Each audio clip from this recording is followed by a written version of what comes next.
दिवंगत एक्टर सुशांत सिंह राजपूत की मैनेजर रही दिशा सालियान की मौत का मामला एक बार फिर चर्चा में आ गया है। दरअसल दिशा सालियान के पिता सतीश सालियान ने हाईकोर्ट का दरवाजा खटखटाते हुए उद्धव ठाकरे के बेटे आदित्य ठाकरे, एक्टर सूरज पंचोली और दीनू मौर्य पर गंभीर आरोप लगाए हैं, जिसके बाद से दिशा के पिता के घर के बाहर सुरक्षा व्यवस्था बढ़ा दी गई है। इस मामले की चर्चा राजनीतिक गलियारों में भी खूब हो रही है। सुनिए विपक्षी दलों का क्या कहना है। 5 साल के बाद उसके पिताजी ने ये एक पिटीशन दायर किया है। ये पिटीशन के पीछे क्या राजनीति है ये पूरे राज्य को मालूम है। 5 साल, मेरी बात पूरी नहीं हुई है। 5 साल में बार बार इस बारे में प्रश्न चिन्ह उठाने की कोशिश की। ये पहली बात। दूसरी बात ये है कि उस मामले में जांच पूरी हो गई थी और जांच में बहुत से तथ्य जो सामने आए हैं वो भी ऑन रिकॉर्ड है। 5 साल के बाद अब एक राजनीति हो रही है, इसलिए राजनीति औरंगजेब का विषय महाराष्ट्र में ये लोग नहीं चलाया पाए और उनके ऊपर उलट गया औरंगजेब। जो कब्र से निकालने की कोशिश की औरंगजेब को, वो उनके ही उधर बैठ गया कंधे पर।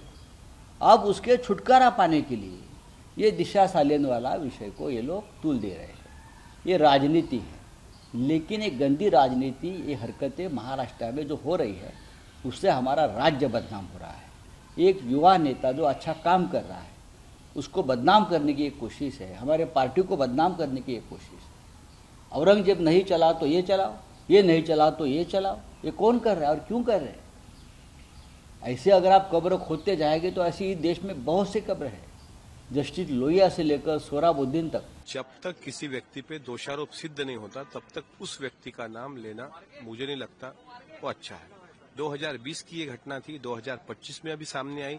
फिर से उस दिशा सालियान के पिता को ऐसा लगा कि हम कुछ डाउट है उनके बेटी के मृत्यु पर उन्हें, तो जो डाउट है उन्होंने याचिका द्वारा अगर कोर्ट में रखा होगा तो कोर्ट उसको जरूर आगे चलकर ये देगी। लेकिन जिस तरीके से आदित्य ठाकरे जी हो या किशोरी पेडनेकर हो, इनका नाम उसमें आ रहा है तो उनकी पर्सनल इन्वॉल्वमेंट उसमें होगी तो वो दोषी ठहराए जाएंगे ना। इस तरीके से हम किसी को दोषी नहीं कह सकते। ये खाली मामला गोल गोल घुमाने वाली बात है। किसी भी तरह से जो अभी हमारा अधिवेशन चल रहा है, इस अधिवेशन के जो भी मामला सामने आ रहे हैं उसे गोल गोल घुमाने के लिए सब चल रहा है, और क्या है।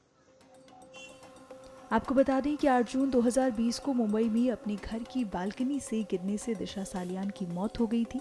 पुलिस ने आत्महत्या का मामला दर्ज किया था, लेकिन अब दिशा की मौत ने नया मोड़ ले लिया है।